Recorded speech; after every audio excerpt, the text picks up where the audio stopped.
जय श्री राधे कृष्णा साथियों। मैं भी कृष्णा के यहाँ सहारा चैनल में आपका स्वागत करती हूँ। कैसे हैं आप? आपके अच्छे स्वास्थ्य और सुखद जीवन की मंगल कामना करती हूँ। आपके और अपने इष्ट देवों को कोटि कोटि नमन करते हुए, बड़ों को प्रणाम करते हुए वीडियो प्रारंभ करते हैं। साथियों, छठ पूजा का पर्व, महापर्व, बहुत कठिन पर्व, संतान की दीर्घ आयु के लिए पर्व, निर्जला पर्व। इसमें 48 घंटे तक बिल्कुल निर्जल व्रत रहती हैं महिलाएं अपने संतान की दीर्घायु के लिए, उनकी तरक्की के लिए, उन्नति के लिए और उनकी खुशहाली के लिए। सबसे कठिन व्रत ये माना जाता है। दीपावली तो जिस धूमधाम से मनाई जाती है उससे ज़्यादा धूमधाम से ये छठ पर्व भी मनाया जाता है। बिहार है, झारखंड, बहुत सारे इलाके ऐसे हैं जहाँ इस पर्व को बहुत धूमधाम से मनाया जाता है। पूरी श्रद्धा और भक्ति के साथ मनाया जाता है।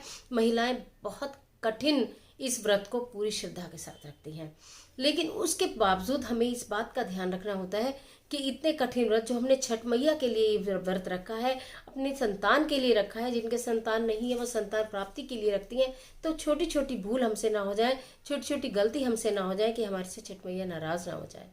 छठ मैया की जो व्रत है, उसकी पूजन की विधि है, उसका मुहूर्त, वो सब मैं पहले आपको बता चुकी हूँ। लेकिन आज की वीडियो में सिर्फ इतना बताना चाहूंगी कि इस महत्वपूर्ण व्रत में, इस इतने कठिन व्रत में, इस इतने पवित्र व्रत में कहीं छोटी छोटी गलती न आप करते जिससे कि व्रत आपका खंडित हो जाए।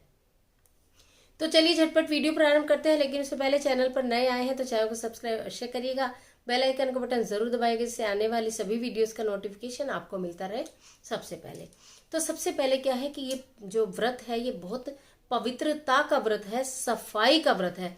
विशेष ध्यान आपको सफाई का रखना है कि आपको पूरे सिर से लेकर पैर तक जो भी वस्त्र आप धारण करें वो बिल्कुल स्वच्छ वस्त्र हो। कहीं कहीं इनको बिल्कुल नए वस्त्र पहना भी जाता है, नए ना ले पाए तो धुले हुए स्वच्छ वस्त्र हो।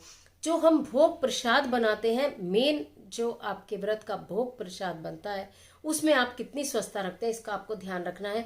पहले तो स्पेशल बात यह है कि उस जगह को बिल्कुल साफ सुथरा रखें और आप स्वयं बिल्कुल साफ सुथरे रहें। मुंह को आप कपड़े से भी बांध सकते हैं क्योंकि व्रत के दौरान बोलना वर्जित होता है। उसके पीछे भी एक कारण है कि आप बोलते हैं तो कहीं आपके मुंह से कोई बूंद ऐसी ना निकल जाए जो प्रसाद जो है वो झूठा हो जाए। तो इसलिए मुंह को बांधकर भी प्रसाद को बनाया जाता है, शांत रहकर बनाया जाता है, साफ स्थान पर बनाया जाता है, मिट्टी के चूल्हे पर बनाया जाता है और उन बर्तनों में बिल्कुल नहीं बनाया जाता जिन बर्तनों में आपने कभी कोई नॉनवेज घर में बनाया हो, प्याज लहसुन बनाया हो, उन बर्तनों में ये भोग प्रसाद बिल्कुल भी नहीं बनाया जाता है। इस बात का आपको विशेष ध्यान रखना है। जहाँ प्रसाद बनाते हैं वहां बैठकर आपको खाना भी नहीं है, कोई बच्चा उसको झूठा ना कर जाए, इस बात का भी आपको विशेष ध्यान रखना होता है इस व्रत के अंदर। दूसरी बात ये होती है कि इसमें आपको अपनी वाणी पर भी नियंत्रण रखना होता है। किसी के साथ द्वेष भाव नहीं होना चाहिए, लड़ाई झगड़े नहीं होनी चाहिए, कहा सुनी नहीं होनी चाहिए। ऐसा ना हो कि आप निर्जला व्रत भी रख रहे हैं, माता रानी की आप कृपा के लिए इतना कठिन व्रत रख रहे हैं और आप किसी को अपशब्द बोल दें या क्रोध कर दें, किसी के लिए मन में दुर्भाव रखें, तो फिर आपको व्रत का फल पूर्ण रूप से प्राप्त नहीं हो पाता है। तो इसलिए इस बात का भी आपको विशेष ध्यान रखना है कि आपकी वाणी पर संयम हो। कोई आपके व्रत और पूजा के दौरान आपसे ऐसा व्यक्ति आप ना मिले, अगर कहीं लड़ाई झगड़ा है तो उसे टाल दें, यहाँ से हट जाएं।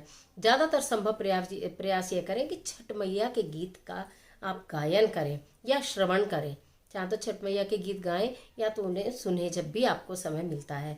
तो ये इन बातों का ध्यान रखें। और घर में नॉन वेज का तो खैर प्रश्न ही पैदा नहीं होता। जितने 3 दिन महिलाओं का व्रत रहता है, कहीं लोग पुरुष भी व्रत रखते हैं, बहन रखती हैं, बेटियां रखती हैं, बहुएं ही रखती हैं।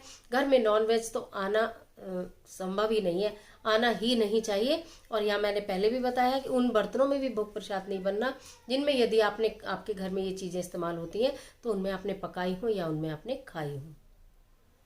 इस तरह से आप अगर इन चीजों का पालन करेंगे, जो व्रती हैं, महिलाएं हैं या पुरुष हैं, उनको भूमि शयन करना चाहिए इस दौरान जब तक आपका व्रत रहता है। और फिर जिस दिन पारण करेंगे उसके पश्चात, पारण के पश्चात भोग प्रसाद सबको बांटने के बाद, आप अपना व्रत खोलने के बाद फिर आप चाहें तो बिस्तर पर बैठ सकते हैं, लेट सकते हैं, सो सकते हैं।